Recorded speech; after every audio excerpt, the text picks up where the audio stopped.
नमस्कार, आप देख रहे हैं नेक्स्ट 9 लाइव और मैं हूं आपके साथ अंकिता मिश्रा। बात करें मनीष सिसोदिया की तो इन दिनों मनीष सिसोदिया की मुश्किलें कम होने का नाम नहीं ले रही हैं। आपको बता दें कि जब कस्टडी मनीष सिसोदिया की खत्म हुई तो सोमवार को एक बार फिर से राउज एवेन्यू कोर्ट में उन्हें पेश किया गया। फिर उसके बाद एक बार फिर से कोर्ट ने न केवल मनीष सिसोदिया को बल्कि आम आदमी पार्टी को तगड़ा झटका दिया और साथ ही विपक्षी पार्टियों को निशाना साधने का मौका भी दे दिया।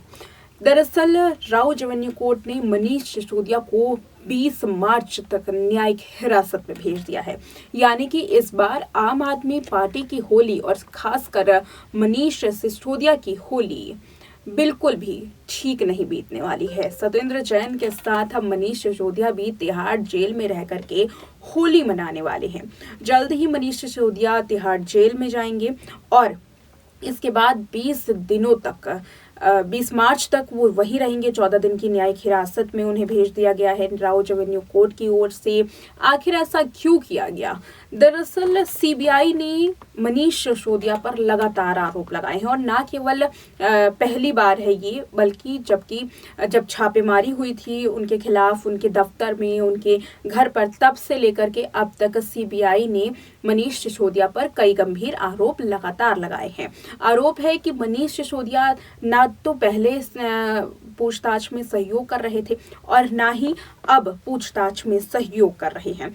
इतना ही नहीं, सीबीआई ने तो यहाँ तक आरोप लगाया कि मनीष गवाहों को डरा धमका सकते हैं, इस पूरे मामले को राजनीतिक एंगल दे सकते हैं। हालांकि आम आदमी पार्टी लगातार ईमानदारी का संदेश देती आ रही है। लगातार आम आदमी पार्टी ने कहा है कि हम ईमानदार हैं और शायद यही वजह थी कि मनीष सिसोदिया ने ईमानदारी का एक और नया प्ले कार्ड खेल दिया और जैसे ही उन पर आरोप लगे, जैसे ही उनकी गिरफ्तारी हुई, वैसे ही मनीष सिसोदिया ने डिप्टी सीएम के पद से इस्तीफा दे दिया और इस्तीफा मुख्यमंत्री को थमा दिया।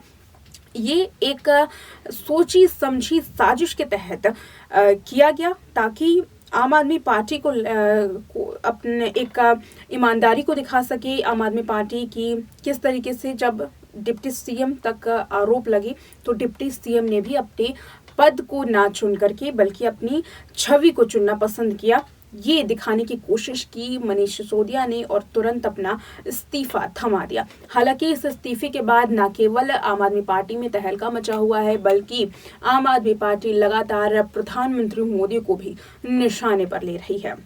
वही बताते चले कि मनीष सिसोदिया पर गवाहों को डराने धमकाने का आरोप तो लगाया और साथ ही जो सबूत हैं उसे भी मिटाने का आरोप लगाया और पहले भी लगाती आ रही है। यानी कि साफ तौर पर सीबीआई ने कहा कि आचरण मनीष सिसोदिया का ठीक नहीं है। साथ ही ये भी कहा कि हम पुलिस रिमांड की मांग नहीं कर रहे हैं, मगर आगे आने वाले दिनों में हो सकता है कि हमें इसकी जरूरत पड़े, इसीलिए न्यायिक हिरासत में भेज दिया जाए। राउज एवेन्यू कोर्ट ने सीबीआई की इस मांग को माना और 20 तारीख तक मनीष सिसोदिया को कोर्ट ने न्यायिक हिरासत में भेज दिया। वहीं दूसरी ओर ये देखा जा रहा है कि जब से मनीष सिसोदिया गिरफ्तार हुए हैं, जब से जेल में गए हैं, तब से विपक्षी नेता एकजुट हो गए हैं। चाहे वो सपा हो, चाहे वो शिवसेना यानी कि उद्धव ठाकरे की सरकार हो, या फिर यहाँ पर शरद पवार हो, ममता बनर्जी हो, सभी यहाँ पर आम आदमी पार्टी का सहयोग दे रहे हैं। यही वजह है कि प्रधानमंत्री मोदी को चिट्ठी लिख करके ये समझाने की कोशिश की गई, ये बताने की कोशिश की गई कि अब लोकतांत्रिक देश कहीं ना कहीं तानाशाही की ओर बढ़ रहा है। जो केंद्रीय जांच एजेंसियां हैं, लगातार केंद्रीय सरकार इनका गलत उपयोग कर रही है। केंद्रीय जांच एजेंसियों को विपक्ष के खिलाफ निशाना साधने के लिए इस्तेमाल किया जा रहा है। जब से भाजपा की सरकार केंद्र में आई है तब से लेकर के अब तक लगातार सीबीआई की बात करें तो सीबीआई विपक्षी पार्टियों को घेरने पर तुली हुई है और इसका एक प्रमाण मनीष सिसोदिया की गिरफ्तारी के रूप में उन्होंने दिखाने की कोशिश की है। हालांकि आपको बता दें कि मनीष सिसोदिया के खिलाफ कई सबूत मिले हैं, इस वजह से सीबीआई ने उन्हें घेरे में लिया। सीबीआई लगातार पूछताछ कर रही है।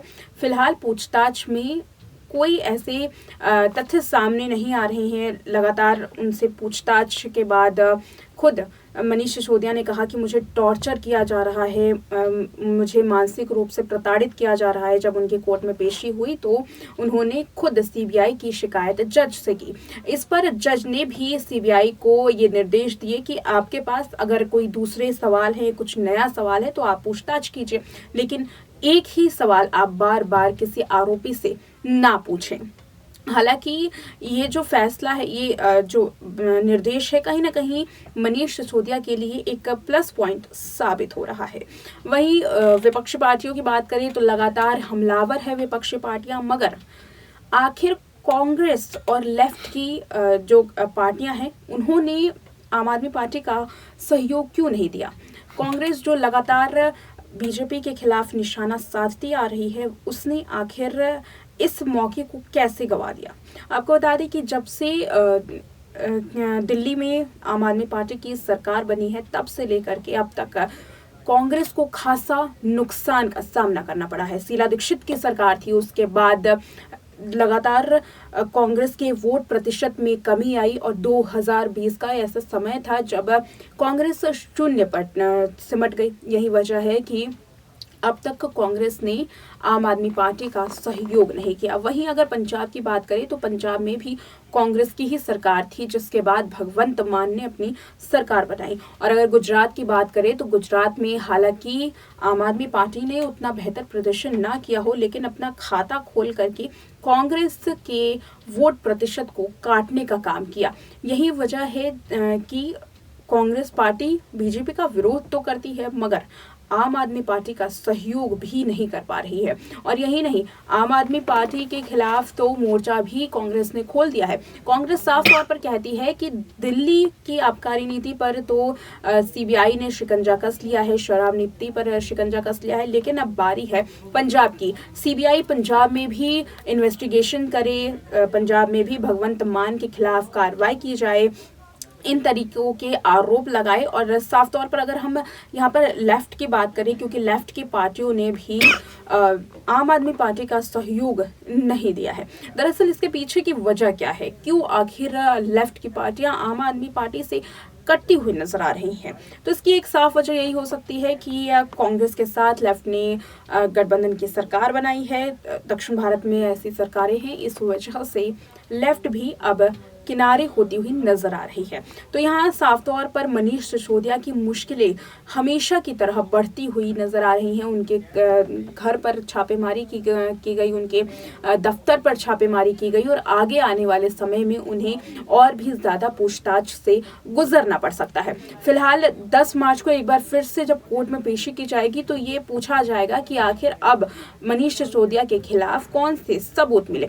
अगर कोर्ट इस पर एक्शन लेती है और कोर्ट अगर फैसला सुना सकती है और सुना भी देती है अगर कोर्ट फैसला, तो हो सकता है कि अब आम आदमी पार्टी एक और बड़ा दांव खेले और अब हाई कोर्ट या सुप्रीम कोर्ट का रुख करे, क्योंकि सुप्रीम कोर्ट ने साफ कहा था कि पहले आप निचली अदालत में जाइए, जब वो फैसला सुनाएगी तब आप उसे चुनौती देने के लिए सुप्रीम कोर्ट में आ सकते हैं। ऐसे में अब देखना ये होगा कि दिल्ली में जो सरकार चल रही है, यानी कि आम आदमी पार्टी की सरकार, जिसमें शिक्षा की बात करें तो शिक्षा मॉडल और स्वास्थ्य मॉडल काफी ज्यादा चर्चा का विषय रहा है। अब वो कैसे पटरी पर आएगा, जो मंत्रालय बांटे जाएंगे क्या वो अब ठीक तरीके से काम कर पाएंगे, क्या उसी रफ्तार से काम हो पाएगा जैसे पहले किया जाता रहा है। 2 बड़े मंत्री इन दिनों सलाखों के पीछे हैं। ऐसे में आम आदमी पार्टी किस तरीके से सत्ता में कायम होकर के दिल्ली को ठीक तरीके से चला पाती है, ये उनके लिए बहुत बड़ी चुनौती है। और खासकर अरविंद केजरीवाल के लिए देखना काफी लाजमी होगा कि आगे आने वाले दिनों में मनीष सिसोदिया के खिलाफ क्या एक्शन लिया जाता है और कौन कौन से सबूत मनीष सिसोदिया के खिलाफ मिलते हैं और अब अरविंद केजरीवाल की कुर्सी कैसे बच पाती है। आज के इस प्रोग्राम में इतना ही। देखते रहिए नेक्स्ट 9 लाइव।